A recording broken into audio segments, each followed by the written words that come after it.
Good my friends, welcome to my channel अनोखी मोहब्बत और आप देख रहे हैं फेम। लास्ट पार्ट में हमने देखा था कि जहाँ पर जो हमारी प्रियांशी रहती है वो आलिसन के साथ बात करती है और आलिसन के साथ उसकी जितनी भी मिसअंडरस्टैंडिंग्स रहती है वो क्लियर करते हैं और दोनों अपने व्यूज एक दूसरे के साथ एक्सप्रेस काफी अच्छे तरीके से करते हैं।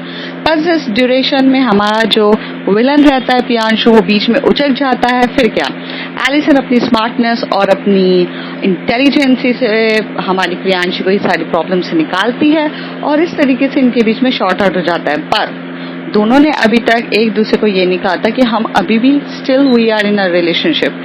इट्स लाइक दैट कि सब कुछ ठीक है, ओके।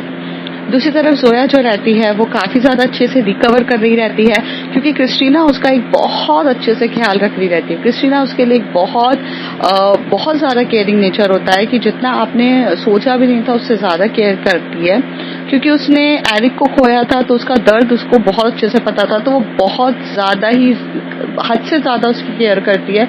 और जहाँ वो 15 दिन में सही होने वाली थी तो वो कहीं ना कहीं 5 दिन में भी रिकवर बहुत जल्दी कर लेती है।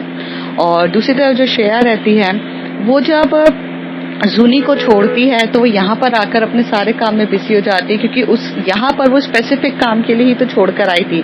और उस स्पेसिफिक काम में करते करते जब उसकी मॉम का फोन आता है, उसकी मॉम उसे कहती है कि जिस लड़की को तुम छोड़कर आई हो उसके साथ क्या हो रहा है तुम्हें पता है क्या। और यहाँ पे जूनी के साथ एक असॉल्टेशन होता है जो बहुत गलत तरीके से होता है। अब उसके आगे जो हमारी शेयर रहती है वो जब ये सुनती है तो वो काफी ज्यादा गुस्से में आ जाती है और वहीं से वो ड्राइवर को चिल्ला के बोलती है कि ड्राइवर गाड़ी निकालो, हम अभी के अभी वो बिग बॉस के स्टार स्टेडियम में मुझे अभी जाना है। तो कहता है मैम आपने तो करता कि कल सुबह हम जाएंगे, दोपहर तक पहुंचेंगे। तो उसी तरफ बोलती है क्यों, तुम्हें अभी ले जाने में कुछ ज्यादा प्रॉब्लम आ रही है क्या, तुम नहीं हो तो मैं दूसरे ड्राइवर को हायर करूं। तो कहता है नो मैम मुझे कोई इशू नहीं है, मैं बस अभी लेके जाता हूँ। यहाँ पे जो ड्राइवर रहता है वो बाहर की तरफ जाता है तो वहां पर जो आकांक्षा मैम रहती है वो खड़ी रहती है। तो वो कहता है, आकांक्षा मैम उससे पूछती है क्या हो गया तुम्हें, तुम्हारे इतने तोते क्यों उड़े हुए हैं। तभी वो कहता है मैम आपके भी उड़ने वाले हैं तोते। मैडम बहुत हाई फाई गुस्से में है, वो अभी के अभी वहां से जा रही हैं, बिग स्टारडम जा रही हैं। तो कहती क्या सच्ची। तो कहती है कि हाँ अभी आप अंदर जाओ आपको भी पता चलेगा। यहाँ से जो रहती है आकांक्षा नॉक नॉक करती है और आकांक्षा अंदर की तरफ आती है, बोलती है मैम मैं कम इन। तो श्रेया बोलती है कि हाँ आकांक्षा मुझे तुमसे बहुत जरूरी काम है, तुम यहाँ के बेस्ट लॉयर को जानती हो। तो वो कहती है कि हाँ मैम जानती तो हूँ। तो कहती है ओके देन उनसे अपॉइंटमेंट लो और उनको कहो कि एक पर्सन ने असॉल्ट किया है एक लड़की को, उसके साथ मॉलेस्टेशन, असॉल्टमेंट, हैरेसमेंट जो केसेस होते हैं वो सारे लगाओ एंड मेक श्योर कि उसका करियर पूरे तरीके से डिस्ट्रॉय होना चाहिए। मेक श्योर कि वो यहाँ से बाहर निकलना चाहे। मेक श्योर कि वो जब भी नाम ले तो श्रेया राय सिंघानिया को याद करे। तो तभी आकांक्षा कहती है मैम ऐसा क्या हो गया कि एकदम से आप ये सब कह रहे हो। तो कहती है मैंने जितना कहा तुम करो। तो वो कहती है श्योर मैम मैं यहाँ की बेस्ट लॉयर को हायर करती हूँ, बट मैम शायद वो अवेलेबल होंगी कि नहीं ये नहीं पता। तो श्रेया बोलती है पूरी दुनिया में सिर्फ एक ही लॉयर है, आई वॉन्ट एनीथिंग, मुझे मॉर्निंग के 10 o'clock तक सारी चीजें ऐसी चाहिए जो तुम मिडनाइट पे करो या कुछ भी करो, मॉर्निंग के 10 o'clock तक मुझे सब कुछ चाहिए और उस बंदे के नाम पे वारंट निकलना चाहिए। अब कुछ भी हो मुझे नहीं पता। इस तरीके से वो ऐसे बोल देती है। तभी आकांक्षा बोलती है मैम नाम तो बताइए। तो कहते हैं आयुष का फुल नेम मुझे पता नहीं है, तुम जाके वो गूगल पे सर्च करो या फिर वो बिग स्टारडम वालों के साइट पे जाकर भेजो, वो बेवकूफ इंसान वहीं पर है। तो कहते हैं मैम जूनी के साथ कुछ हुआ है क्या। आकांक्षा इतनी कैपेबल तो थी और इतनी दिमागदार थी कि उसे सब समझ में आ गया था कि आकांक्षा जूनी के साथ कुछ ना कुछ हुआ है। तभी वो कहती है कि जूनी के साथ असॉल्ट करने की कोशिश की है। ओह माय गॉड मैम, तो बिग स्टारडम वालों ने कुछ नहीं किया। तो कहती मैं उनकी तो बैंड बाद में बजाऊंगी बट अभी पहले मुझे वो बिहाइंड द बार्स चाहिए। आप समझ गई ना। तो कहती ओके मैम मैं करवा देती हूँ सब कुछ। कहती बेस्ट से बेस्ट लॉयर कि वो निकल ना सके, कम से कम 2 या 3 दिन तो जेल में वो आराम से बैठे। I want this and make sure आज फ्राइडे है और सैटरडे संडे तक कोई बेल नहीं मिलती है, तो वारंट तो फ्राइडे को ही निकलना चाहिए। और अभी तुम्हारे पास सिर्फ कुछ आवर्स है, कैसे करना है तुम जानो और तुम्हारी लॉयर जानो, बट मुझे आज के आज ही ये काम चाहिए। आकांक्षा बोलती है यस मैम, और तभी जब यहाँ से जो श्रेया होती है वहां से जारी रहती है, उसे टर्न होके बोलती है Akanksha, if you need any kind of help just tell me, if you need any money just told me. तो कहती है ओके मैम।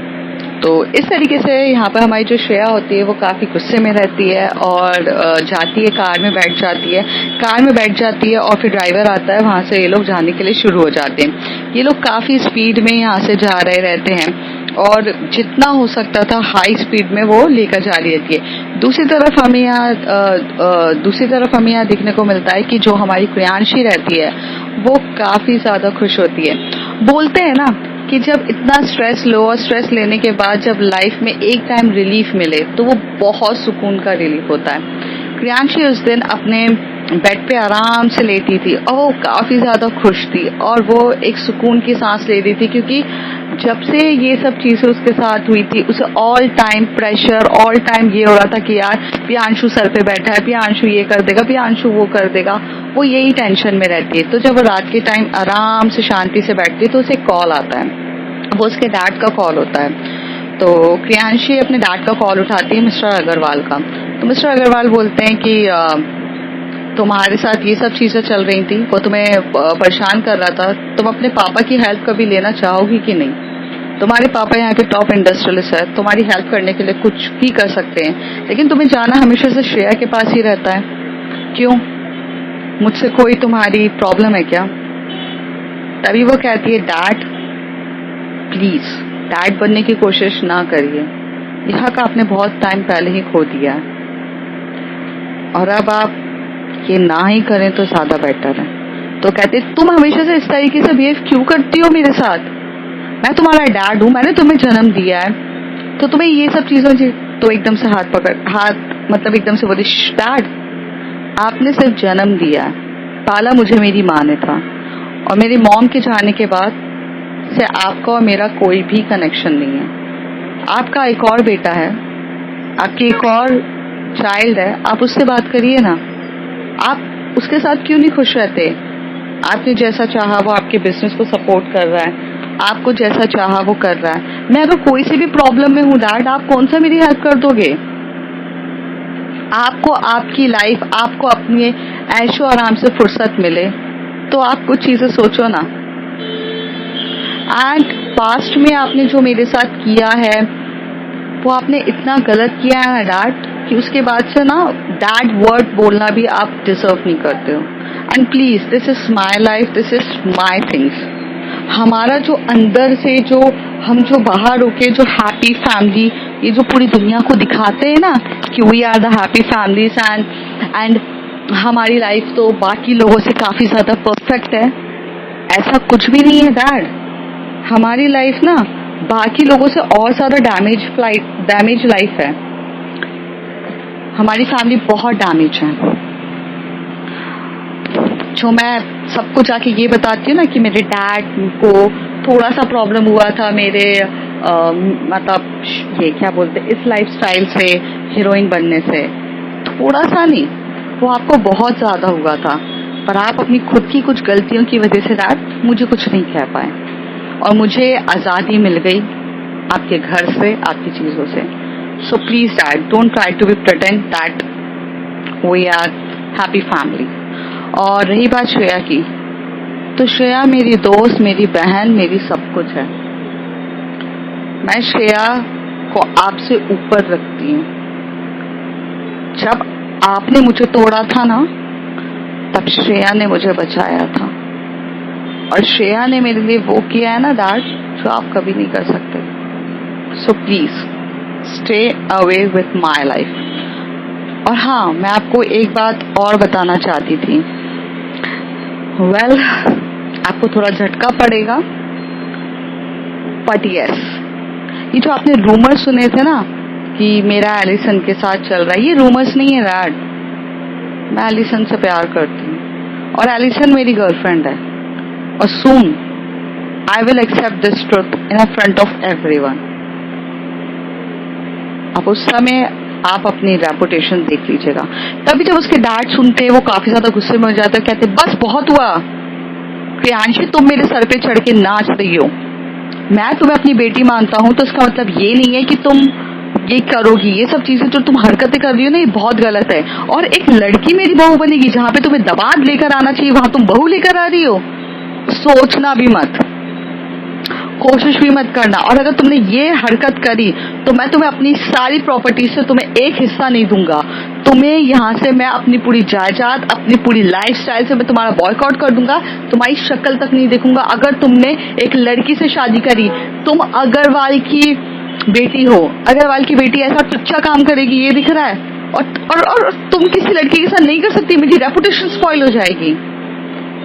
तभी प्रियांशी जब ये सब सुन रही रहती है तो उसने मोबाइल स्पीकर पे डाल के रख दिया रहता है और वो कुछ नहीं बैठ के वहां पर एक बैठ के हाथ में बहुत प्यार से वो वोडका पी रही रहती है और थोड़ी देर में कहती है dad please cut the phone. क्योंकि क्या है, अगर आपकी जगह कोई और होता तो अभी तक तो मैं उसे अब्यूसिव वर्ड्स बोल के कट कर चुकी रहती। तो यू नो व्हाट, पैदा किया है आपका बहुत बड़ा कंट्रीब्यूशन है। अगर वो आपके क्वांटिटी वाले एस नहीं आते मेरी मॉम के बैली में तो मैं शायद पैदा नहीं हो पाती। तो बस इतना ही कंट्रीब्यूशन है आपका मेरे पैदा होने तक का, बाकी पाला तो मेरी माँ ने था। जब इस दुनिया में नहीं है ना तो आप भी नहीं हो। और क्या धमकी दे रहे हो, व्हाट धमकी दे रहे हो आप कि प्रॉपर्टी से निकाल दोगे। जिस दिन हीरोइन बनने के लिए, स्टार बनने के लिए मैंने ये जो कदम रखा था, उसी दिन मैंने सोच लिया था कि एक दिन ऐसा आएगा जहां आप मुझे निकाल दोगे। So please cut the phone right now. Oh sorry, can I cut your phone back? और ऐसे करके वो फोन कट कर देती है। यहाँ पर जो क्रियांशी रहती है वो थोड़ा सा सांस लेती है और फिर वो एलिसन को मैसेज करती है। तो एलिसन जो रहती है वहां से वो मैसेज का कोई रिस्पॉन्स नहीं दे रही रहती है, कुछ भी नहीं दे रही रहती है। क्योंकि एलिसन जब यहाँ से वापस आई थी तो वो सोफिया से मिली थी और उसने सोफिया से बहुत सब कुछ डिस्कस किया था, उसको सब कुछ बताया था। फिर वो यहाँ से हमारे कोच के पास जाती है और वो परमिशन लेती है कि लेट नाइट उसे प्रैक्टिस करना रहता है क्योंकि कल उसका मैच रहता है। तो लेट नाइट प्रैक्टिस करने के लिए वो यहाँ पर बिजी हो जाती है। सब कुछ चल रहा रहता है, लेकिन यहाँ पर प्रियांशी को बहुत ज्यादा होती है तो वो सोफिया के मोबाइल पे कॉल करती है। तो सोफिया जब आती है तो वो पानी पीने के लिए जब वहां पर रेस्ट कर रही रहती है तभी वो देखती है और वो एकदम से फोन पिकअप करके बोलती है hey, तो hey Priyanshi, how are you? तो कहती है I am fine, Allison is not pickuping my call Sophia, where she is? तो वो कहती है oh she is practicing because in this time we can't give our 100%, so we all of them are practicing because tomorrow is the match. If you want something urgent I will call her. तो क्रियांशी बोलती है नहीं ऐसा कुछ भी urgent नहीं है, there's no urgent, you can just do your practices, बस उसको इतना बता देना कि मैंने कॉल किया। तो कहती है ओके बाय टेक केयर, और ऐसे करके फोन रख देती है। सोफिया वहां पे जाती है और उसे बता देती कि एलिसन तुम्हें क्रियांशी याद कर रही थी। तो एलिसन बोलती है तो मैं कॉल करती हूँ, तभी उसका हाथ पकड़ के बोलती है अगर उसका दिल जीतना है तो कल मैच जीतते हैं, अपने आप दिल जीत जाएगी and give her surprise that कि हम ये मैच जीत के क्वालिफाइड हो जाएं। और ऐसे करके वो लोग प्रैक्टिस में लग जाते हैं। दूसरी तरफ जो हमारी जोया रहती है वो कहीं ना कहीं अब क्रिस्टीना के साथ काफी ज्यादा कंफर्टेबल हो जाती है और क्रिस्टीना को एक तरीके का एक बहुत बिटर पर्सन बनाती है। मतलब जैसे उसे कुकिंग वगैरह नहीं आती थी, वो उसकी कुकिंग में हेल्प करती है, उसे सब कुछ कर रही रहती है। ऐसी इनकी लाइफ चल रही रहती है। फिर एक दिन रात का टाइम रहता है जहाँ पर जोया को कॉल आता है। जोया को कॉल आ रहा रहता है लेकिन जोया वॉशरूम में रहती है। तभी जोया कहती है क्रिस्टीना देखिए ना किसका कॉल आ रहा है। तो क्रिस्टीना जो रहती है वो बाहर आती है तो वो देखती है कि आपकी your mom is calling you. तो कहती है अच्छा, तो तभी वहां से जोया कहती है कि तुम एक काम करो ना, फोन पिकअप कर लो। तो यहाँ से जो फोन पिकअप करती है हमारी क्रिस्टीना फोन पिकअप करके बोलती है हेलो आंटी कैसे हो आप? तो उसकी आंटी कहती है कि बेटा मैं तो ठीक हूँ, सोया की तबीयत ठीक हुई कि नहीं? तो वो कहती है कि हाँ आंटी, सोया लगभग बेटर हो चुकी है और वो काफी ज्यादा बेटर हो गई है और उसने रिकवर कर लिया है। तो कहती है ओ बेटा थैंक यू सो मच इतना ज्यादा ध्यान रखने के लिए। बेटा हम आ सकते हैं क्या मुंबई उससे मिलने के लिए? तो क्रिस्टीना कहती है yeah aunty any time you can came, आप कभी भी आइए और मिल लीजिए, आप ही की बेटी है। तो वो कहती है या श्योर। वो एक्चुअली प्रॉब्लम ये है कि आकुब भी आने का बोल रहा था, आकुब बार बार बोल रहा था कि उसे मिलना है सोया से। तो क्रिस्टीना कहती है या श्योर ऑफ कोर्स। तो और बेटा तुम कितने टाइम तक यहाँ बैठी रहोगी? मतलब अच्छा नहीं लगता ना कि तुम अपनी सब कुछ ऐसे छोड़ छाड़ के यहाँ बैठे रहो। ये सब चीजें, तुम्हारी भी तो मम्मी पापा होंगे, तुम्हारी भी तो फैमिली होगी, तुम सोया को इतना ध्यान क्यों दे रही हो? मतलब ऐसे। तभी क्रिस्टीना जब ये सारे सवाल पूछती है तो उसे ऐसा लगता है why she was asking me so much weird questions, और ये क्वेश्चंस का क्या मतलब है, मतलब इतना अजीब क्वेश्चंस क्यों पूछ रही है?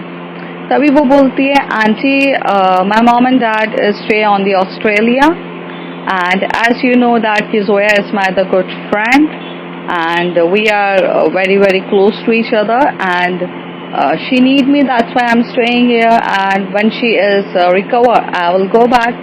तो कहती है कि बेटा क्लोज तो हो पर इतना ज्यादा क्या क्लोज होना जिसकी वजह से तुम मतलब अपना काम छोड़ रही हो? तो वो कहती है कि aunty why you are asking this types of questions to me, वो ऐसे बोलती है। तभी वहां से एक आवाज आती है और वो आवाज आती है और वो बोलता है because you are the strange girl, you are stranger to us and suddenly now you are showing a lots of interest to my fiance, that's why I am saying that. Who are you and why you want Zoya? You don't have to stay with the Zoya. I will come, I will take my girlfriend, I will take my fiance back too and I will take care. मैं मुंबई में आता हूँ, मैं रहूंगा उसके साथ, मैं देख लूंगा उसको, तुम्हें इतनी जरूरत क्या है? और ऐसे फोन करता है। तभी वो उसे बोलती है so this is आकुब on the other side। तो वो कहता है हाँ आपने सही पहचाना है, आकुब बोल रहा हूँ मैं। तो वो से बोलती है so now we can do the conversations face to face or one by one, if auntie is not involving in this we can talk alone। जब आकुब ये बात सुनता है कि फेस टू फेस बात करते हैं, 1-on-1 बात करते हैं और आंटी नहीं है तो मैं तुमसे डायरेक्टली बात करूं, तुम इन्वॉल्व मत हो। तो यहाँ पे आकुब ये बात सुनता है और कहता है ओके। तो आकुब स्पीकर से ये निकालता है और आंटी को कहता है आंटी वो मैं उससे बात करता हूँ, आप डोंट वरी, मैं पता करता हूँ कौन सी लड़की है और क्यों इतना इंटरेस्ट दिखा रही है, आप टेंशन मत लीजिए, आप बैठिए अम्मी, मैं यहाँ जाके बात करके आता हूँ। तो वहां से जो आकुब होता है वो सडनली से चला जाता है और बाहर की तरफ रहता है और बालकनी की तरफ जाता है और यहाँ पर जो हमारी क्रिस्टीना रहती है वो उसे बोलती है आकुब nice to meet you, we never meet ना।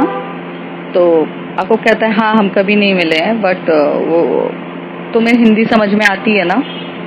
तो वो कहती है कि या of course I can understand Hindi and you don't have to say anything in the English because when you are saying anything in the English it is a terrible, you are making a fun of the English, so you can say everything in Hindi।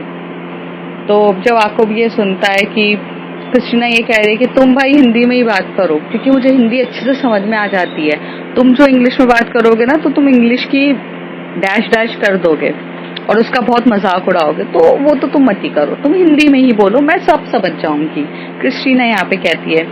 तभी वो उसे बोलता है देखो तुम्हारा क्या relation है, और वैसे भी सोया की इतनी कोई ऐसे सडनली से तो कोई फ्रेंड बनी नहीं थी, मैं उसके साथ 5 साल से हूँ, 5 साल में उसने मुझे कभी तुम्हारे बारे में कुछ बताया भी नहीं, सडनली से तुम्हारी लाइफ में तुम उसकी लाइफ में सडनली से आ गई हो, और क्या रिलेशन है तुम्हारा उसके साथ? तभी क्रिस्टीना बहुत स्माइल करते हुए बोलती है आकुब this question you have to ask with your fiance, I am not a right person to give you that answer Without of her permissions, I will can't answer you these questions.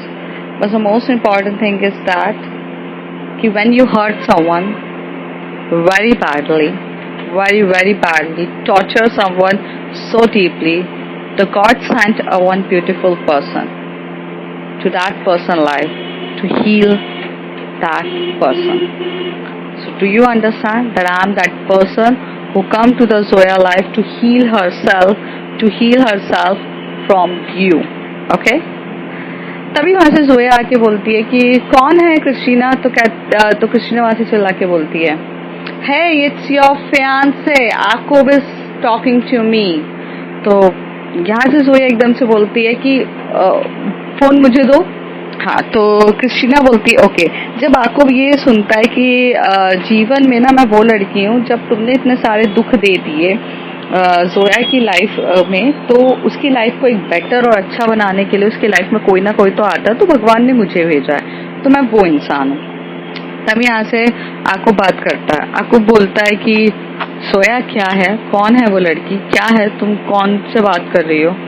तो वो कहती है याकूब, मैंने कहा था ना हमारा breakup हो चुका है और मैं तुम्हारी फियांसे अब नहीं रही हूँ, और प्लीज तुम इन सब चीजों में इंटरफेयर मत करो कि कौन है क्या है, तुम इन सब चीजों में मत करो, तुमने जो करना था तुम कर चुके हो. हालांकि पहले मुझे ऐसा लगा था कि ये रिलेशनशिप मैं कंटिन्यू कर सकती हूँ, मुझे पहले ये लगा था कि ये रिलेशनशिप हमारा हो सकता है, पहले मुझे ये लगा था कि तुम सुधर जाओगे, लेकिन अब ना तुम सुधरने वाले हो, और अगर तुम सुधर भी चाहते हो तो मैं ये रिलेशनशिप नहीं चाहती हूँ, क्योंकि पहले मैं कंफ्यूज थी कि मुझे क्या चाहिए, लेकिन अब मैं बहुत ज्यादा क्लियर हूँ आपको कि मैं क्या चाहती हूँ अपनी जिंदगी में, और मैं तुमसे अपनी जिंदगी में तुमसे काफी दूर जाना चाहती हूँ. So don't disturb me and don't call me back. ये बोल के वो फोन रख देती है. क्रिस्टीना वहां पे ये सारी बातें सुनती है और क्रिस्टीना उसके पास आती है, और जब जोया देखती है, और क्रिस्टीना और जोया एक दूसरे को किस कर रहे रहते हैं बहुत प्यार से, ताकि वो एक दूसरे को अपनी लव लैंग्वेज मीन्स फिजिकल होते हुए वो एक दूसरे को बता सके कि मैं श्योर हूँ कि मैं तुम्हें चाहती हूँ, वहां से वो श्योर रहती है कि मैं उसे चाहती हूँ. तो this is just a common way to show the love between two of us. Yakub यहाँ पे काफी ज्यादा तिल मिला जाता है, और तिल मिलाते हुए एकदम से उसकी मम्मी के पास जाता है और बोलता है, मम्मी देखो वो जो लड़की है ना वो फॉरेन की है, फॉरेनर है, ऑस्ट्रेलिया में बताया ना जैसे उसके मॉम एंड डैड रहते हैं, सही बंदी नहीं है मम्मा. सोया मेरे साथ बहुत अच्छे से रहती थी, पर जब से ये लड़की इसकी जिंदगी में आई है ना, सोया मुझसे दूर हो गई है मम्मा, और जोया मुझसे बात भी नहीं करती, और बार बार एक ही रट लगाए बैठी है कि मेरे को तुमसे रिलेशन नहीं रखना है. मम्मा मुझे ऐसा लगता है कि यही है ना, ये लड़की बिगाड़ती है, ये बिगाड़ रही है, ये मेरी सोया को बहुत ज्यादा बिगाड़ चुकी है. इससे पहले ज्यादा देरी हुए, आपको उसकी लाइफ से हटाओ और मुझे मेरी जोया की लाइफ में आना है. इंगेजमेंट तो हमारी हो चुकी है, मैं चाहता हूँ कि मैं शादी करूँ, मैं निकाह करूँ उसके साथ. तभी उसके जो अब्बू रहते हैं वो पीछे से कहते हैं कि आपको अभी जोया का एक्सीडेंट हुआ है, वो कैसे तैसे रिकवर हुई है, इतनी जल्दी शादी कैसे कर सकते हैं. तो कैसे है कि पापा मैं उसका ख्याल रखना चाहता हूँ, अब्बू मैं ख्याल रखना चाहता हूँ उसका, मैं अगर उसका ख्याल रखूंगा, उसके साथ में रहूंगा, तो समाज क्या बोलेगा कि यार बिन दोनों की शादी भी नहीं हुई, बिन बिहाए दोनों एक साथ रह रहे हैं, तो ये तो अच्छा नहीं रहेगा ना. तो मैं निकाह कर लेता हूँ, निकाह करने के बाद मैं उसका ख्याल रखूंगा, हर चीज रखूंगा, साथ में रहूंगा, उसकी तबीयत ठीक नहीं है तो मैं उसके साथ रहूंगा. तो ये चीज है, और वो जो गलत इन्फ्लुएंस में हो रही है वो सब भी तो नहीं रहेगी ना. अम्मी मेरी बात को समझने की कोशिश करो. तभी उसके जो अब्बू बोलते हैं ये बात आप सही नहीं कह रहे हो, मैं इस बात पे एग्री नहीं करता, और ये बोल के वो वहां से चले जाते हैं. वो उसकी माँ को भड़काने में लगा रहता है, लेकिन उसकी अम्मी भी अभी तक चुप रहती है, कुछ बोलती नहीं है, क्योंकि अम्मी भी ये जानती थी कि जोया जब तक कुछ ना बोलेगी तब तक तो कुछ नहीं बोलेगी, और तबीयत खराब में वो उसको कैसे बोल सकते हैं. दूसरी तरफ हमें ये देखने को मिलता है कि फाइनली जो श्रेया रहती है मॉर्निंग के टाइम पे पहुंच जाती है। जब वो मॉर्निंग के वहाँ पे टाइम पे पहुंचती है तो वो 6 से 7 बजे पहुंच जाती है, और वो 6 से 7 बजे एक वहाँ की जो बहुत अच्छी होटल रहती है वो वहाँ पर स्टे करती है, और वहाँ पे स्टे करती है, और स्टे करने के बाद वो वहाँ से फ़ोन करके जो मैनेजमेंट होता है उसको फ़ोन करती है और पहले वो ऑलरेडी वॉर्न कर चुकी रहती है कि डायरेक्टर्स को वो एक ऑफिशियली एक मेल भी भेजती है, और साथ ही साथ वो व्हाट्सएप पे भी करती है, बट उनका कुछ रिस्पॉन्स नहीं आता है, और शायद देखा ना हो या शायद कुछ रिवर्ट नहीं किया, तो वो मैनेजमेंट टीम को बुलाती है। तभी वहाँ से उसका जो डायरेक्टर रहता है, जो हमारा बेसिकली ये बिग स्टारडम को हैंडल कर रहा रहता है, वो सुबह सुबह ये जब सारे मैसेजेस पढ़ता है तो वो शॉक्ड हो जाता है, और एकदम से बहुत ज़्यादा शॉक्ड हो जाता है चीज़ों से, और वो एकदम से भागते हुए आता है, और वो मैम वो बताता है अपने पूरे स्टाफ को कि ऐसा ऐसा हो गया, मैम ने तो ये चीज़ें डाल दी, अब करना क्या है। तो सब हिल जाते हैं, क्योंकि एक जो कर रही रहती है श्रेया वो बहुत बड़ा स्टेप होता है, और वो स्टेप इतना बड़ा है कि भाई सब हिल ही जाते हैं। तो तभी सब लोग श्रेया को कांटेक्ट करते हैं, तो श्रेया मॉर्निंग में अपने रूम पर रहती है, फिर वो बोलती है कि बस आप ही के फ़ोन का इंतज़ार था। हाँ, चलिए डिसाइड करिए कि आप क्या करना चाहते हैं, क्योंकि मैं जो करने वाली हूँ वो तो मैं करके ही रहूँगी। आपको मैं इन्फॉर्म पहले से ही कर चुकी हूँ। तो कहते हैं कि मैम बट ये करना सही है, आप जैसा बोल रहे हो ठीक है मैम, मैं आपकी सब बात से एग्री कर रहा हूँ, ठीक है मैम, तो लेकिन ये सब चीज़ें करने से भी बेटर है कि मैं सिर्फ दूसरा ऑप्शन कर लेते हैं। पर श्रेया जो बोलती है कि मैं नहीं मिल रही, तो कहते हैं चलिए मैम आप स्टूडियो में तो वैसे भी एंटर हो गई, आ जाइए आप। तो यहाँ से वो थोड़ी देर के बाद फ्रेश वगैरह होकर करीब 8, साढ़े 8, 9 बजे वो यहाँ से निकलती है। 9 बजे वहाँ से जाती है, उन लोगों की 9 बजे मीटिंग हो रही रहती है। 9 बजे से 10 बजे तक वो दोनों बात कर रहे रहते हैं कि मैम थोड़ा और तरीका निकाल लेते हैं, नेगोशिएबल वाली उन लोगों के बीच में डिस्कशन चल रही रहती है। डिस्कशन किससे रिलेटेड चल रही रहती है ये आपको आगे पता चलेगा। तो वो लोग डिस्कस कर रहे थे। थोड़ी देर के बाद एक वॉइस आती है कि जहाँ पर सबके सब बिग स्टारडम में सबके सब मॉर्निंग के 8 o'clock पे तो वैसी वॉइस आती है, सब उठ चुके रहते हैं और सब आज अपना खाना वाना बना रहे रहते हैं, गार्डन एरिया में बैठे रहते हैं, एज अ रेगुलर जो चल रहा रहता है।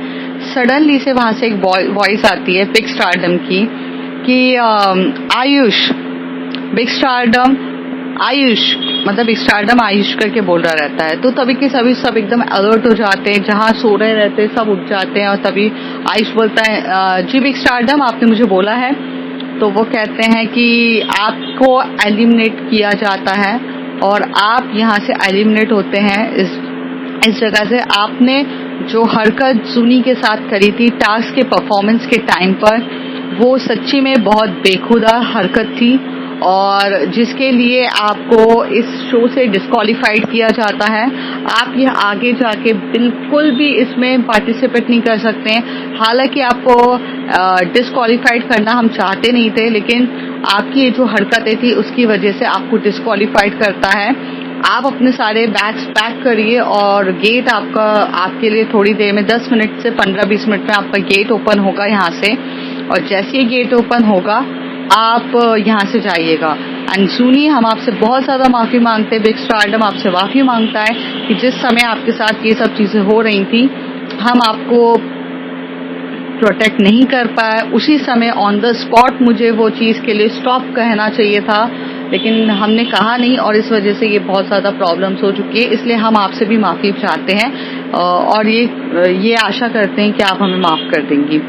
सुनी वहाँ पर कुछ नहीं बोलती है। थोड़ी देर में सबके सब बैग्स पैक हो जाते हैं और जाने लगते हैं। तो सुनी तो थोड़ा शॉक्ड होती है कि अब ऐसा क्यों हो रहा है। जैसे गेट ओपन होता है वहाँ पर यहाँ पे आयुष थोड़ा सा बौखलाया होता है, चिल्लाया रहता है यार ऐसा तो कुछ किया ही नहीं है। जैसे गेट ओपन होता है तो थोड़ी देर में एक बहुत प्यारा सा आदमी, बहुत हैंडसम सा सेक्सीएस्ट पर्सन जो होता है वो वहाँ पे अंदर आता है और अपने ब्लेजर के बांधता है और फिर साथ में दो पुलिस ऑफिसर्स होते हैं वो भी साथ में आते हैं और आते से ही उनको बोला जाता है कि आप गिरफ्तार करिए आयुष को।